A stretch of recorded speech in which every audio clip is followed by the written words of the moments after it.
आप सबका दिल से स्वागत है।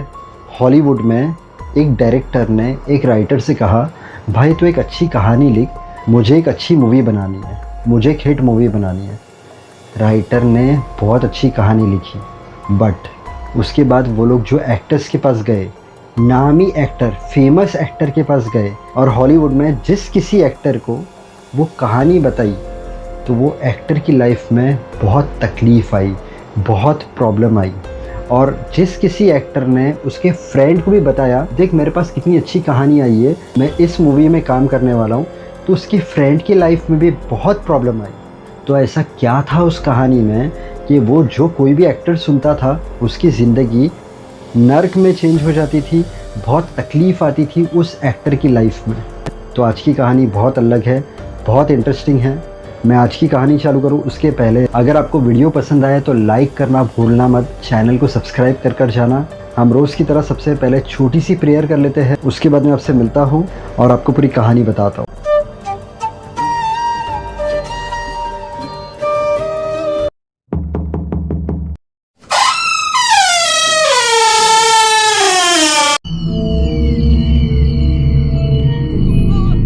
बहुत साल पहले की बात है, कनाडा में एक लोकगीत मतलब एक पोइट्री बहुत फेमस होती है। अब इस पोइट्री के अंदर एक कहानी थी।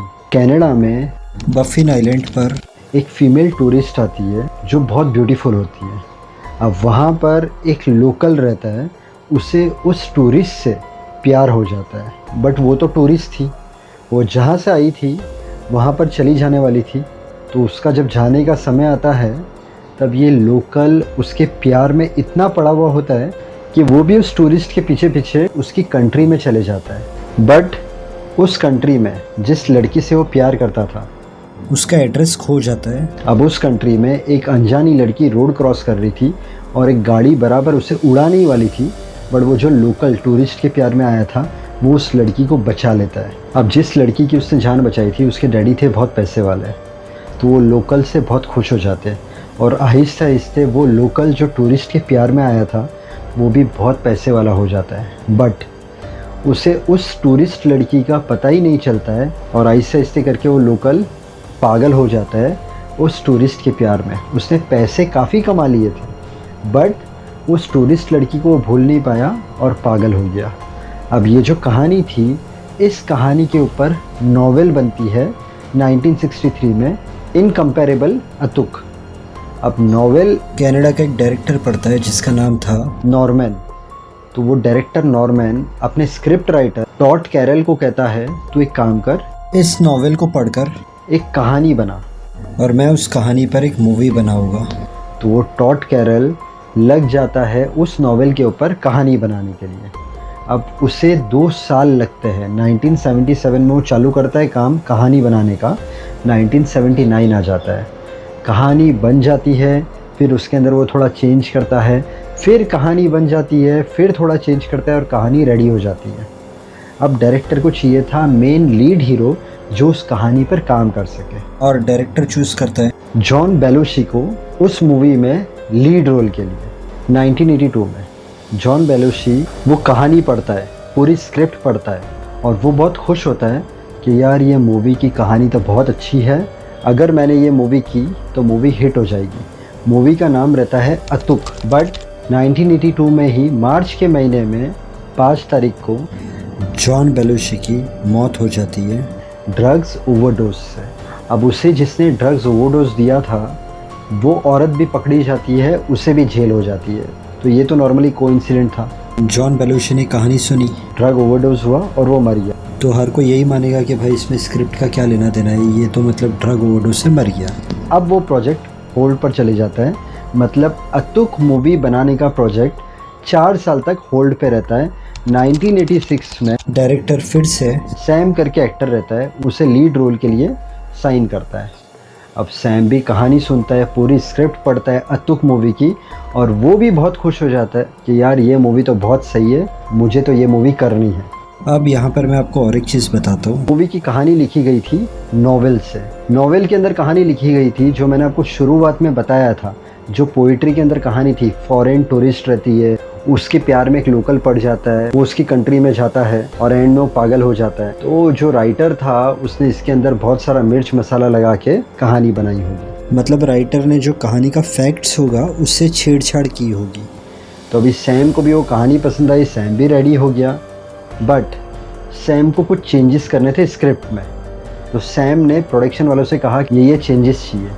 थोड़ी सी शूटिंग भी हो गई थी वो मूवी की, बट प्रोडक्शन वाले उसकी बात रिफ्यूज़ कर देते हैं, एक्सेप्ट नहीं करते। तो ये मूवी करने के लिए ना कहता है और प्रोडक्शन वालों का और सैम का झगड़ा होता है। झगड़ा इस हद तक बढ़ जाता है कि मामला चले जाता है कोर्ट में।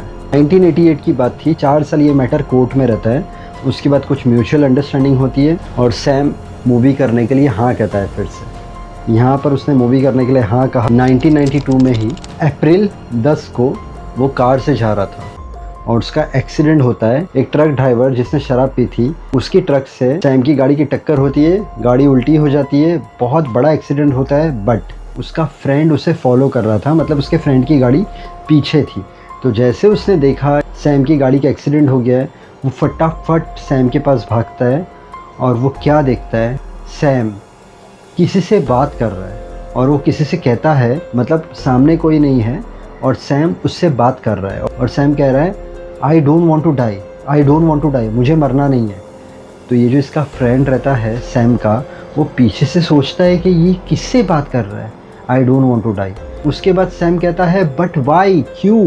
तो उसका फ्रेंड सोचता है कि सामने तो कोई है ही नहीं, इसे इतनी चोट लगी है, ये किससे बात कर रहा है? पहले कह रहा है मुझे मरना नहीं है, बाद में कह रहा है पर क्यों? उसके बाद उसका फ्रेंड सुनता है, सैम कहता है ठीक है, ओके ओके, और सैम मर जाता है। तो उसके फ्रेंड ने ये इंटरव्यू में बताया, पता नहीं वो किससे बात कर रहा था, उसे मरना नहीं था, वो ये भी कह रहा था कि क्यों, मतलब क्यों मुझे मार रहे हो? और बाद में उसने हाँ कहा और उसकी जान निकल गई। अब वहाँ पर लोगों को कुछ ना कुछ डाउट होता है कि भाई पहले जॉन मरा, अब सैम मरा है, बट फिर भी किसी को कंफर्मेशन नहीं रहता है कि ये सब जो मूवी की कहानी सुन रहा है वही मरते जा रहा है। मतलब ये पूरी तरीके से किसी को भी बिलीव नहीं हुआ था। अब और 2 साल निकल गए, आता है 1994। ये मूवी की स्टोरी अब जाती है जॉन के पास, जॉन कैंडी। जॉन कैंडी खुद तो पूरी कहानी सुनता है, बट वो अपने एक फ्रेंड माइकल को भी कहानी सुनाता है और माइकल को कहता है मैं तुझे इस फिल्म में सपोर्टिंग रोल दूंगा। जॉन भी खुश है कि कहानी अच्छी है, मूवी तो हिट होने वाली। लेकिन 4 मार्च 1994 को जॉन कैंडी की हार्ट अटैक से मौत होती है। तो जॉन कैंडी ने भी कहानी सुनी, उसकी मौत हुई, प्लस उसने कहानी सुनाई थी माइकल को। तो माइकल की भी नवंबर 1994 में ब्रेन हैमरेज से मौत हो जाती है। अब तो मतलब 50% लोग ये मानने पर मजबूर हो गए थे कि जो कहानी सुनता है वो मर जाता है। फिर भी ये कहानी सुनाई जाती है और एक एक्टर को जिसका नाम था क्रिस। अब क्रिस कौन था? सबसे पहले जो जॉन बेलुशी, जो ड्रग्स ओवरडोज से मर गया था, उसका बहुत बड़ा फ़ैन, बट क्रिस भी एक्टर बन गया था। तो क्रिस कहता है मैं तो जॉन बेलुशी का बहुत बड़ा फ़ैन था, अब वो जो मूवी करने वाले थे वो अगर मेरे हाथ में आई है तो मैं तो करूँगा।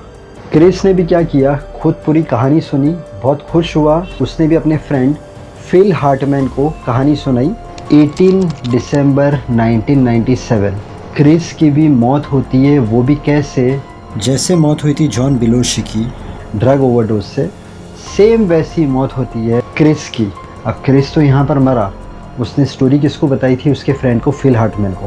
क्रिस मरता है, उसके थोड़े समय बाद फिल हार्टमैन रात को घर पर आता है। कोई रीज़न से उसका और उसकी वाइफ का बहुत बड़ा झगड़ा होता है। फिल हार्टमैन उसके रूम में जाकर सो जाता है। सुबह के 3 बजे है, उसकी वाइफ रूम के अंदर आती है, बहुत गुस्से में रहती है। फिल हार्टमैन के सर में गोली मारती है। गोली मारने के बाद वो जाती है अपने दोस्त के घर पे और दोस्त को कहती है मैंने मेरे पति को मार दिया, ऐसा ऐसा हुआ है। तो उसके दोस्त को बिलीव नहीं होता है कि इसने रियल में इसके हस्बैंड को मार दिया। उसका दोस्त और फिल हार्टमैन की वाइफ फिल हार्टमैन के घर पर जाते हैं और जैसे घर पर पहुंचते वो अपने फ्रेंड से कहती है ये देखो फिल की बॉडी, मैंने इसे गोली मार दी।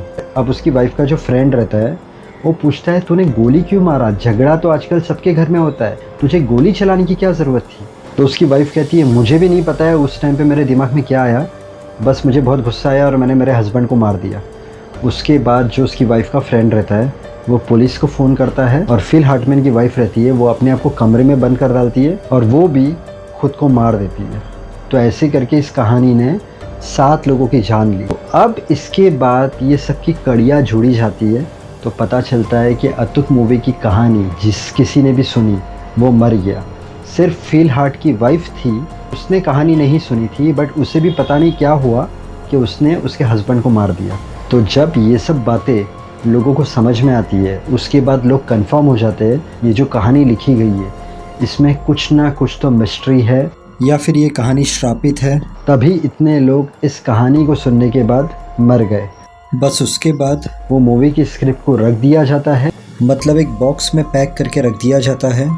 उस दिन के बाद से उस मूवी स्क्रिप्ट को कभी बाहर नहीं निकाला गया किसी भी एक्टर को वो स्क्रिप्ट सुनाने के लिए।